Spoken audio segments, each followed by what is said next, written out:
omukoro gwo kukinga hw'entebekaniseegi gukorirwe ahari Our Lady of God Shepherd Rushoroza Cathedral omuri Kabale municipality.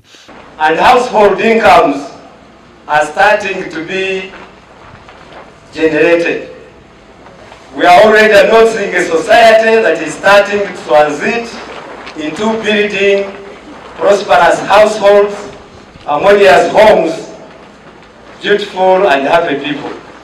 Ndijo naja youth miliyoni ndijo naja Price the King ndarabiro mu Kampala ngwino hano yankana araganisizeho miliyoni 2 ziraganisize Price the King kandi miliyoni 2 ziraganisize Rushoroza Parish ngwino my Lord Bishop nazireta erizoba ziri hano ya miliyoni 4. Bishop witware rya Kabale Kristo Rubaramera ayerekera habwenshi yatandikire ihuriro yo kutandikaho Yunivasite. How you educate these young people that they will not go on the street, they will not be job seekers, but job providers. That must be our aim. We don't want to add people on the street. In tourism, we want people to be trained to engage in providing tourism services because we are a touristic center. Kigali is a tourist center.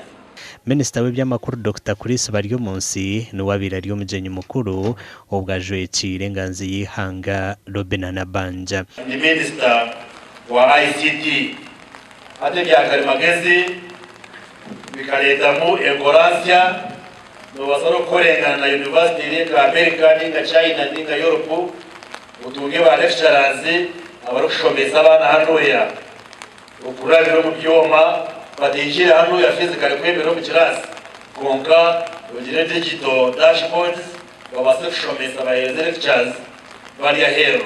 So I will work closely with the management and leadership of the university to link you some outside university. I am also networked kubalinkinga turebe university yaza mutindo w'amanda. Minister Baryomunsi araganise kunywane ritendekeredi okutungura omutindo amakuru agagasha kwa Job na manyumuri Kabale.